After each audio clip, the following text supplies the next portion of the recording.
ನಮಸ್ಕಾರ, ಆರ್ಗ್ಯಾನಿಕ್ ಕಿಚನ್ಗೆ ಸ್ವಾಗತ. ಇವತ್ತು ನಾನು ಮಾಡ್ತಾ ಇರೋವಂಥ ರೆಸಿಪಿ ಬಾಳೆ ಹೂವಿನಿಂದ ವಡೆ ಮಾಡ್ಕೊಳ್ತಾ ಇದ್ದೀನಿ. ಲಾಸ್ಟ್ ವಿಡಿಯೋನಲ್ಲಿ ಬಾಳೆ ಹೂವಿನ ಪಲ್ಯ ಮಾಡ್ಕೊಂಡಿದ್ದೆ. ಅದರ ಮೊಗ್ಗು ಸ್ವಲ್ಪ ಮಿಕ್ಕಿತ್ತು, ಅದನ್ನು ಬಳಸಿ ಇವತ್ತಿನ ವಿಡಿಯೋದಲ್ಲಿ ವಡೆ ಮಾಡ್ಕೊಳ್ತಿದ್ದೀನಿ. ಬನ್ನಿ ಹೇಗೆ ಮಾಡೋದು ಅಂಥೇಳಿ ನೋಡೋಣ.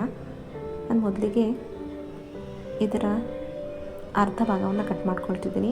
ಈ ಮುಂದಿನ ಭಾಗ ಬೇಡ, ಈ ಕೊನೆಯ ಭಾಗವನ್ನು ತೆಗೆದು ಮಾತ್ರ ನಾನಿಲ್ಲಿ ವಡೆಗೆ ಬಳಸ್ಕೊಳ್ತಾ ಇದ್ದೀನಿ. ಯಾಕೆಂತ ಹೇಳಿದ್ರೆ ಅದರಲ್ಲಿ ಸಣ್ಣ ಸಣ್ಣ ಮೊಗ್ಗುಗಳಿರುತ್ತೆ, ಅದನ್ನು ಬಿಡಿಸ್ಲಿಕ್ಕೆ ಆಗೋದಿಲ್ಲ. ಅದನ್ನು ಹಾಕ್ತು ಅಂತ ಹೇಳಿದ್ರೆ ಕಹಿ ಬರುವಂತಹ ಚಾನ್ಸಸ್ ಇರುತ್ತೆ. ಹಾಗಾಗಿ ನಾನು ಆ ಭಾಗನ ಬಳಸ್ಕೊಳ್ತಿಲ್ಲ. ಅದರಲ್ಲಿ ಬೇಕಾದರೆ ಚಟ್ನಿನ ಮಾಡ್ಕೊಳ್ಬಹುದು. ನಾನು ಈ ಅರ್ಧ ಭಾಗದಲ್ಲಿ ಮಾತ್ರ ವಡೆಗೆ ಬಳಸ್ಕೊಳ್ತಾ ಇದ್ದೀನಿ.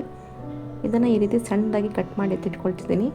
ಇದನ್ನು ನೀರಿನಲ್ಲಿ ಹಾಕೊಳ್ಳೋ ಅವಶ್ಯಕತೆ ಇಲ್ಲ, ಯಾಕೆಂತ ಹೇಳಿದ್ರೆ ನಾನು ವಡೆ ಮಾಡ್ಕೊಳ್ತಾ ಇರೋದ್ರಿಂದ ಅದರ ಅವಶ್ಯಕತೆ ಇಲ್ಲ. ಇದಕ್ಕೆ ನಾನು ಬಳಸ್ಕೊಳ್ತಿರೋವಂಥದ್ದು ಕರ್ಬೇವಿನ ಸೊಪ್ಪು, ಹಸಿಮೆಣಸಿನ್ಕಾಯಿ, ಶುಂಠಿ, ಈರುಳ್ಳಿ ಹಾಗೆ ಕೊತ್ತಂಬರಿ ಸೊಪ್ಪನ್ನ ಬಳಸ್ಕೊಳ್ತಾ ಇದ್ದೀನಿ. ನಿಮ್ಮ ಹತ್ರ ಸೊಪ್ಸಿಗೆ ಸೊಪ್ಪು ಅಥವಾ ನುಗ್ಗೆ ಸೊಪ್ಪು ಇತ್ತು ಅಂತ ಹೇಳಿದ್ರೆ ಕೂಡ ಹಾಕ್ಕೊಳ್ಬಹುದು. ಇಲ್ಲಿ ಶುಂಠಿ ಹೆಚ್ಚಾಗಿ ಹಾಕ್ಕೊಳ್ಳಿ, ಚೆನ್ನಾಗಿರುತ್ತೆ. ಅದಾದಮೇಲೆ ಸಣ್ಣಗೆ ಹೆಚ್ಚಿರುವಂತಹ ಈರುಳ್ಳಿ, ಕೊತ್ತಂಬರಿ ಹಾಕಿ ಇದನ್ನು ಮಿಕ್ಸ್ ಮಾಡ್ಕೊಳ್ಬೇಕು. ಮಿಕ್ಸ್ ಮಾಡಿ ಒಂದು 15ರಿಂದ 20 ನಿಮಿಷ ಇದನ್ನು ಎತ್ತಿಟ್ಕೊಳ್ಬೇಕು. ಯಾಕೆಂತ ಹೇಳಿದ್ರೆ ಈ ಬಾಳೆಹೂನಲ್ಲಿ ನೀರು ಬಿಟ್ಕೊಳ್ಳುತ್ತೆ. ಆ ನೀರಿನಲ್ಲೇ ಆರಾಮಾಗಿ ನಾವು ವಡೆಗೆ ಕಲಿಸ್ಕೊಳ್ಬೋದು. ನಾವು ಇವಾಗ ತಕ್ಷಣಕ್ಕೇ ಕಲಸಿಟ್ಕೊಂತು ಅಂತ ಹೇಳಿದ್ರೆ ತುಂಬಾ ತೆಳ್ಳಗಾಗ್ಬಿಡುತ್ತೆ ಇದರಲ್ಲಿ ನೀರು ಬಿಡೋದ್ರಿಂದ. ಹಾಗಾಗಿ ಸ್ವಲ್ಪ ಉಪ್ಪು, ಖಾರದ ಪುಡಿ, ಅರಿಶಿಣದ ಪುಡಿ ಎಲ್ಲ ಹಾಕಿ ನೆನೆಸಿಡೋದು ಒಳ್ಳೆಯದು. ನಾನಿಲ್ಲಿ ಒಂದು 10ರಿಂದ 15 ನಿಮಿಷ ನೆನೆಸಿಟ್ಕೊಂಡಿದ್ದೆ.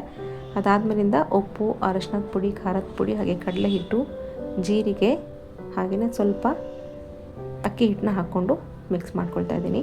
ನಮಗಿಲ್ಲಿ ಕಲಿಸ್ತಾ ಗೊತ್ತಾಗುತ್ತೆ. ಕಡಲೆ ಹಿಟ್ಟಿನ ಪ್ರಮಾಣ ಇನ್ನು ಸ್ವಲ್ಪ ಬೇಕು ಅಂತ ಹೇಳಿದ್ರೆ ಹಾಕ್ಕೊಳ್ಬೋದು. ಇದು ನಮಗೆ ಅಂಟು ಬರಲಿಕ್ಕೆ ಅಷ್ಟೇ ಹಾಕ್ಕೊಳ್ತಾ ಇರೋದು. ವಡೆಯ ಹದಕ್ಕೆ ಬರಬೇಕು ನಾವು ಕಲಿಸ್ಕೊಂಡಾಗ. ನಾವು 15-20 ನಿಮಿಷ ಬಿಟ್ಟು ನಮಗೆ ನೀರಿನ ಪ್ರಮಾಣ ಸಾಕಾಗಲಿಲ್ಲ ಅಂತ ಹೇಳಿದಾಗ ಸ್ವಲ್ಪ ನೀರನ್ನ ಹಾಕಿ ಸಹ ಕಲಿಸ್ಕೊಳ್ಬಹುದು. ವಡೆ ತಟ್ಟಲಿಕ್ಕೆ ಆಗೋಷ್ಟು ಆಗಿದ್ರೆ ಸಾಕು. ಇದು ತಿನ್ಲಿಕ್ಕೆ ಚೆನ್ನಾಗಿರುತ್ತೆ.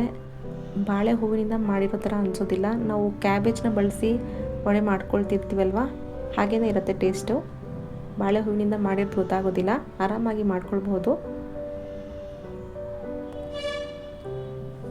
ಇವಾಗ ಇದು ವಡೆ ಹದಕ್ಕೆ ಬಂದಿದೆ. ಇದನ್ನು ಇವಾಗ ಎಣ್ಣೆಯಲ್ಲಿ ಫ್ರೈ ಮಾಡ್ಕೊಳ್ಳೋಣ.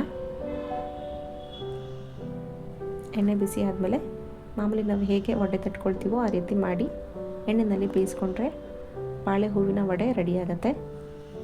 ತುಂಬಾ ಟೇಸ್ಟ್ ಚೆನ್ನಾಗಿರುತ್ತೆ, ಗರ್ಗರಿಯಾಗೂ ಸಹ ಬಂದಿರುತ್ತೆ.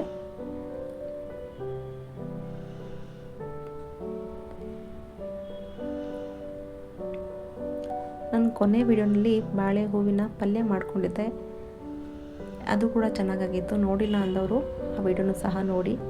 ಆ ಲಿಂಕ್ನ ವಿಡಿಯೋ ಕೊನೆಯಲ್ಲಿ ಹಾಕಿರ್ತೀನಿ, ಒಂದ್ಸರಿ ಚೆಕ್ ಮಾಡ್ಕೊಳ್ಳಿ.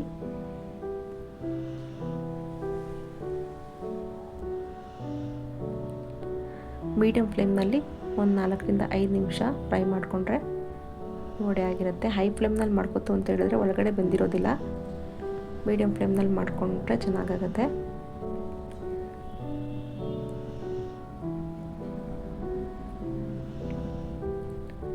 ಈವ್ನಿಂಗ್ ಸ್ನ್ಯಾಕ್ಸ್ಗೆ ಅಥವಾ ಊಟ ಜೊತೆನೂ ಸಹ ನೆಂಚ್ಕೊಂಡು ಆರಾಮಾಗಿ ತಿನ್ಕೊಳ್ಬಹುದು. ಯಾವಾಗಲೂ ನಾವು ಮಾಮೂಲಿ ವಡೆಗಳನ್ನ ಮಾಡ್ಕೊಳ್ತಾ ಇರ್ತೀವಿ, ಕಡಲೆಬೇಳೆ ವಡೆ, ಬೇರೆ ಬೇರೆ ತರಹದ್ದು. ಬಾಳೆ ಹೂ ಸಿಕ್ತು ಅಂತ ಹೇಳಿದಾಗ ಈ ರೀತಿನೂ ಒಂದ್ಸರಿ ರೆಸಿಪಿನ ಟ್ರೈ ಮಾಡಿ.